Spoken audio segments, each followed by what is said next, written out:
Bismillah, Assalamualaikum warahmatullahi wabarakatuh.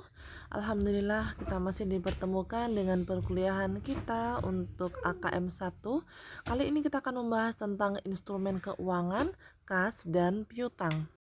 Berdasarkan jenisnya, instrumen keuangan terbagi atas beberapa bagian. Yang pertama untuk aset keuangan. Aset keuangan ini terbagi atas 4 hal utama. Yang pertama adalah aset keuangan yang diukur pada nilai wajar melalui laporan laba rugi. Yang kedua, investasi yang dimiliki hingga jatuh tempo.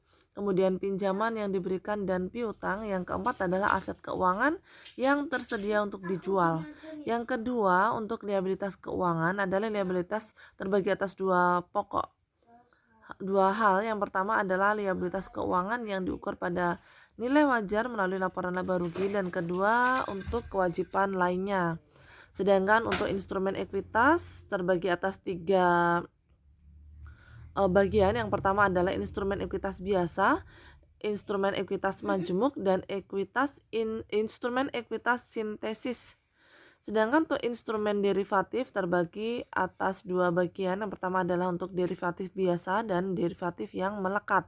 Instrumen lindung nilai terbagi atas nilai wajar, atas arus kas, dan atas investasi neto pada operasi luar negeri. Instrumen keuangan adalah setiap kontrak yang dapat menambah nilai, di mana dari hal tersebut dapat berupa aset keuangan entitas dan di sisi lain berupa liabilitas keuangan atau instrumen ekuitas lain. Untuk aset keuangan yang masuk ke dalam bagian ini adalah ada kas, kemudian instrumen ekuitas yang diterbitkan entitas lain. Kemudian terdapat pula hak kontraktual untuk menerima kas atau aset keuangan lainnya dari entitas lain, atau untuk mempertukarkan aset keuangan dengan entitas lain dengan kondisi berpotensi mendapatkan keuntungan, atau kontrak yang akan diselesaikan dengan penerbitan instrumen ekuitas entitas untuk derivatif maupun non-derivatif. Sedangkan untuk liabilitas keuangan, maka kewajiban terdiri atas dua hal utama. Yang pertama adalah kewajiban kontraktual. Dalam kewajiban ini termasuk untuk menyerahkan kas atau aset keuangan lain pada entitas lain, atau juga untuk mempertukarkan aset keuangan atau liabilitas keuangan dengan entitas lain dengan kondisi yang berpotensi tidak menguntungkan entitas. Yang kedua adalah kontrak yang akan atau mungkin diselesaikan dengan menggunakan instrumen ekuitas yang diterbitkan entitas dan merupakan suatu derivatif ataupun non-derivatif. Berikut saya jelaskan dulu ya untuk kategori instrumen keuangan, seperti kalau di bagian-bagiannya ada di dalam bagian di slide kedua tadi ya. Yang pertama adalah untuk aset atau kewajiban keuangan yang diukur pada nilai wajar melalui laporan laba rugi. Untuk kategori diperdagangkan, yaitu yang diperoleh atau dimiliki untuk tujuan dijual atau dibeli kembali dalam waktu dekat, atau dalam disebut trading. Bisa juga merupakan bagian dari portofolio instrumen keuangan tertentu yang memiliki pola ambil untung atau untuk mendapatkan keuntungan dalam waktu jangka pendek. Kemudian dia juga merupakan derivatif.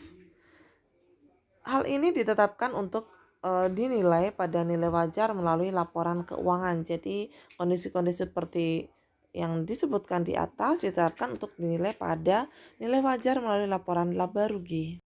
Selanjutnya adalah investasi yang dimiliki hingga jatuh tempo. Yang masuk kepada kriteria ini adalah yang pertama aset keuangan non-derivatif, kemudian pembayaran tetap atau pembayaran yang sudah ditetapkan jumlahnya, dan jatuh tempo telah ditetapkan, jadi waktu pembayarannya sudah ditetapkan. Entitas memiliki maksud dan kemampuan untuk memilikinya hingga jatuh tempo, kecuali ditetapkan sebagai aset keuangan pada nilai wajar melalui laporan laba rugi, dan ditetapkan sebagai AFS, kemudian memenuhi definisi pinjaman uang yang diberikan serta piutang. Yang ketiga adalah untuk pinjaman diberikan dan piutang. Kriterianya adalah aset dari keuangan non-derivatif, kemudian pembayaran tetap atau pembayaran yang telah ditentukan dan tidak mempunyai kuota di pasar aktif, kecuali dimaksudkan untuk dijual dalam waktu dekat atau dalam rangka trading, ditetapkan sebagai aset keuangan pada nilai wajar laporan laba rugi, kemudian diklasifikasikan sebagai AFS, available for sale atau tersedia untuk dijual.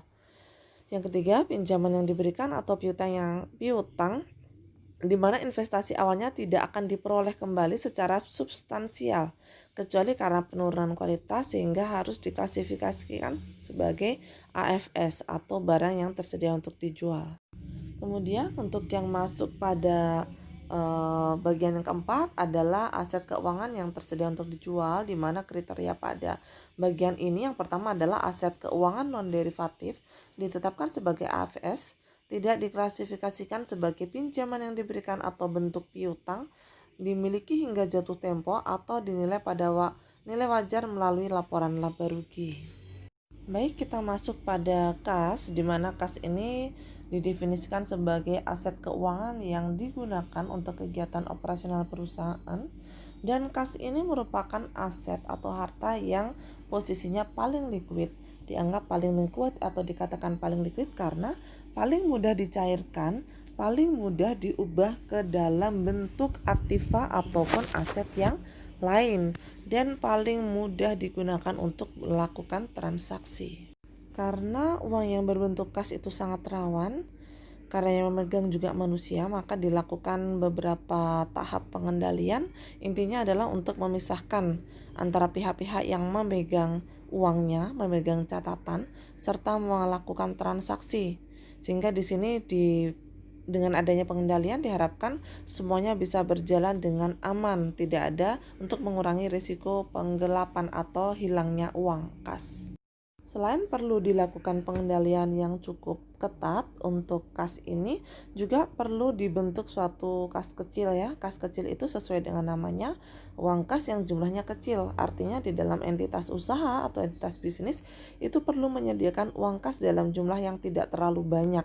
Karena transaksi nanti sesuai dengan di sistem pengendalian untuk kas, nanti transaksinya diharapkan bisa menggunakan cek atau menggunakan rekening bank ya. Jangan transaksi menggunakan bank itu untuk melakukan pengendalian.